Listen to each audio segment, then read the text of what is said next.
Baik, bismillahirrahmanirrahim. Assalamualaikum warahmatullahi wabarakatuh. Hai, perkenalkan, nama saya Dia Syawal Azhar. Nomor induk mahasiswa 200313053, Program Studi Manajemen, kelas reguler sore, Fakultas Ekonomi dan Bisnis, Universitas Muhammadiyah Bandung. Baik, saya akan menyampaikan beberapa fakta dan juga data terkait dengan kondisi perekonomian Indonesia dampak pandemi COVID-19. Pandemi COVID-19, bagaimana yang kita rasakan ini sudah berdampak global. Jadi bukan hanya satu atau dua negara, melainkan semua negara merasakan dampak pandemi COVID-19 ini. China terkena dampak yang paling serius dan itu sebenarnya sudah cukup mengkontraksi perekonomian Indonesia. Jadi setiap 1% perekonomian China turun, maka perekonomian Indonesia turun sekitar 0,2%.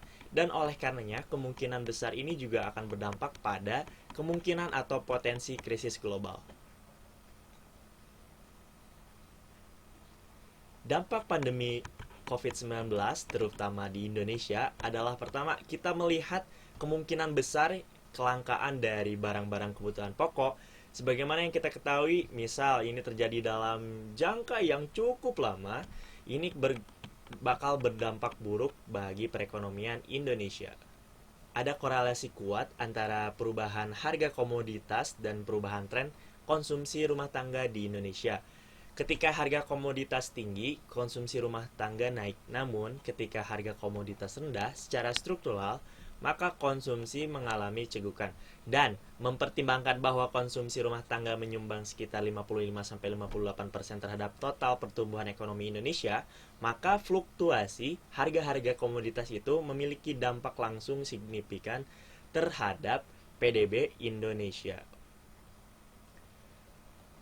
Performa perekonomian Indonesia, yang pertama, perlambatan ekonomi atau perekonomian yang terjadi kurun waktu dari periode 2010 sampai 2015 setelah berakhirnya era bom komoditas. Yang kedua, periode proses akselerasi pertumbuhan ekonomi yang sederhana yang terjadi di periode 2015 sampai 2019.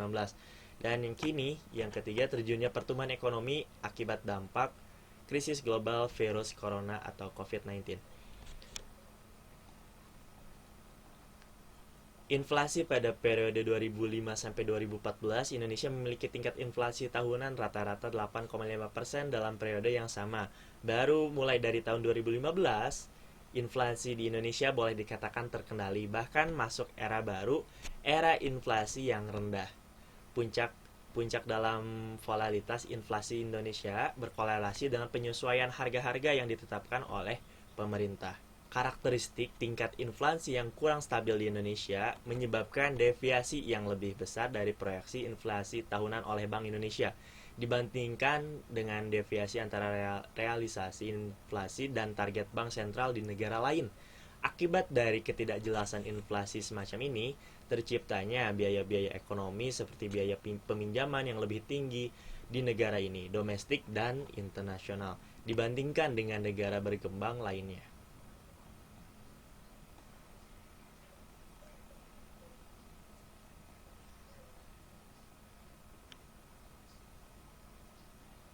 Rekam jejak yang baik mengenai target inflasi tahunan terbentuk kredibilitas kebijakan moneter yang lebih besar akan mengikutinya. Namun, karena inflasi yang tidak stabil terutama disebabkan oleh penyesuaian harga BBM bersubsidi, terjadi lebih sedikit deviasi antara target awal Bank Indonesia dan realisasi inflasi pada tahun 2018 hingga 2019. Apalagi pemerintah telah mengkonfirmasi bahwa harga turun BBM dan listrik bersubsidi tidak akan direvisi sampai dengan akhir tahun 2019.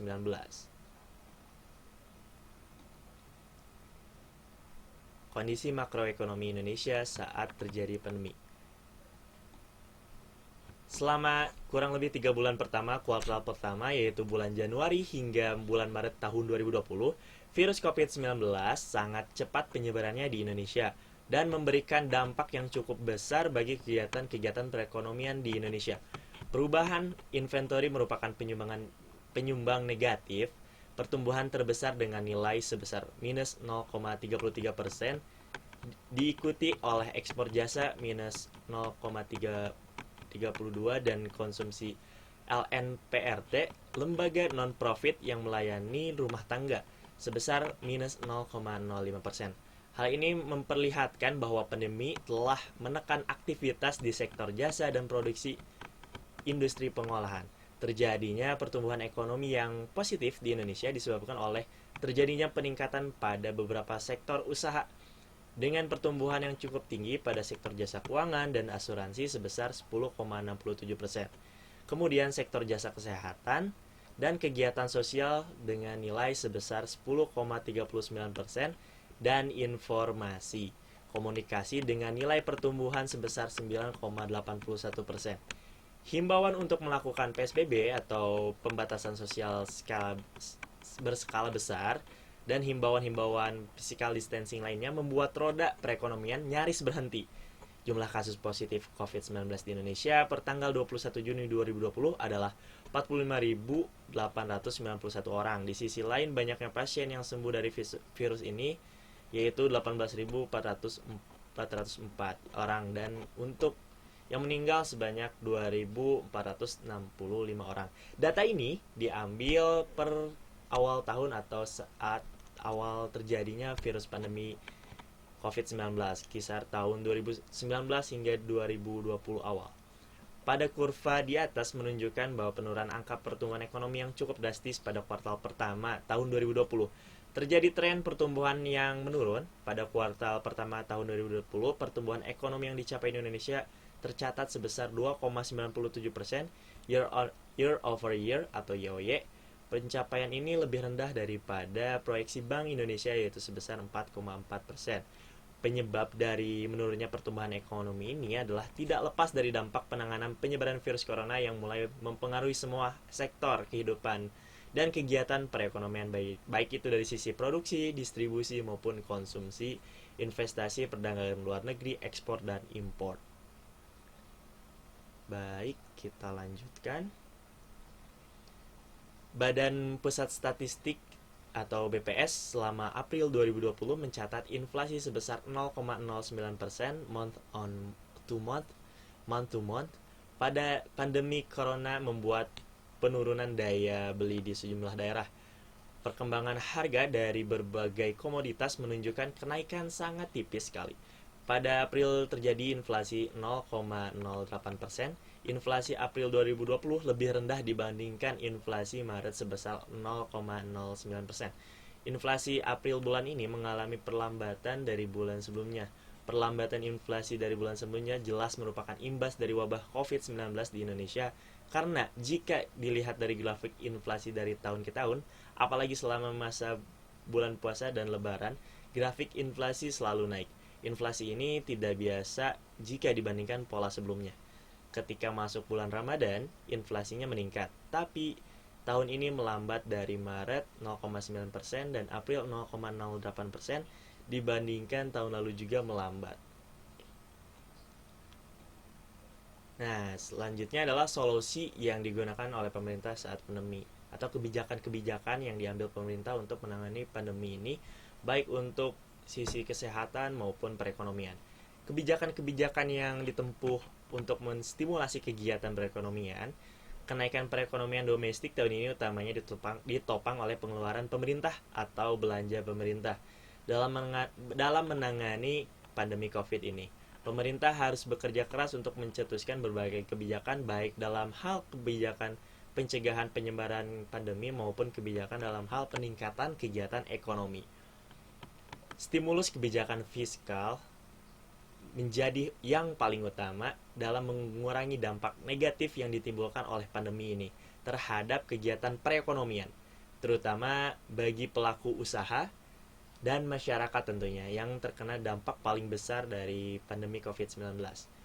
Stimulus pertama yaitu yang pertama percepatan belanja pemerintah, mempercepat proses pencarian belanja modal, mempercepat penunjukan penjabatan perbendaharaan negara, mempercepat pelaksanaan tender dan lain-lain, mempercepat pencairan belanja bantuan sosial, transfer ke dana daerah dan desa, perluasan kartu sembako, dan saat ini sedang dalam proses penyusunan peraturan pelaksanaan revisi DIPA, masih dalam proses berdasarkan proposal dari Kementerian PUPR. Stimulus kedua yaitu relaksasi pajak penghasilan. Nah, pajak penghasilan ditanggung pemerintah, pembebasan impor pajak penghasilan, pengurangan pajak penghasilan, serta pengembalian PPN dipercepat. Simplifikasi dan percepatan proses ekspor impor, penyederhanaan dan pengurangan pembatasan ekspor dan impor manufaktur, makanan, dan dukungan medis. Percepatan proses ekspor dan impor untuk pedagang terkemuka dan layanan ekspor impor melalui ekosistem logistik nasional. Adapun kebijakan yang ditempuh oleh pemerintah dalam upaya menstimulasi kegiatan perekonomian di tengah pandemi Covid ini yaitu terbagi dalam dua jaring pengaman, yaitu yang pertama total tambahan belanja melalui pembiayaan APBN 2020 sebesar 405,1 triliun. Dan yang kedua dukungan APBN 70,1 triliun, jaring pengaman ekonomi yang terdiri dari intensif fiskal, peniadaan pungutan pajak, pajak penghasilan, dan pajak barang impor, pengurangan pajak badan, dan percepatan restitusi PPN. Intensif non-fiskal, penyederhanaan dan percepatan proses eksim, kebijakan relaksasi kredit usaha rakyat atau KUR, kebijakan Bank Indonesia, dan paket kebijakan OJK serta pasar modal. Pemulihan perekonomian global secara umum berjalan lebih baik dari prediksi pasar. Hal tersebut tercermin dari pertumbuhan triwulan 4 tahun 2020 berbagai negara yang semakin membaik. Vietnam dan Tiongkok menjadi negara dengan pertumbuhan ekonomi positif pada triwulan keempat tahun 2020. Indonesia sendiri masih mengalami kontraksi ekonomi meskipun tidak sedalam triwulan sebelumnya.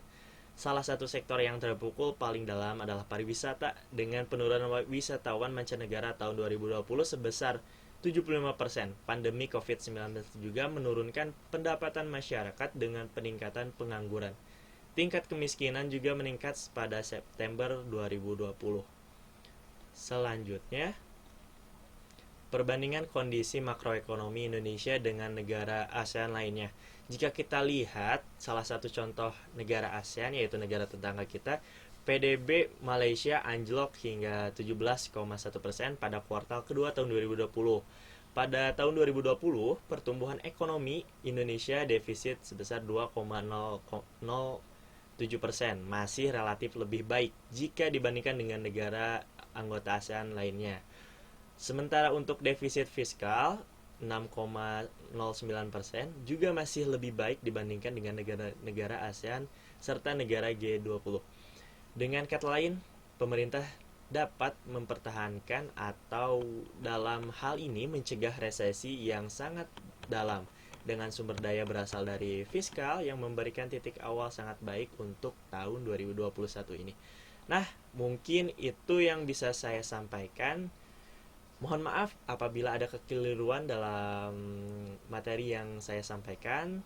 Terima kasih untuk atensinya. Wassalamualaikum warahmatullahi wabarakatuh.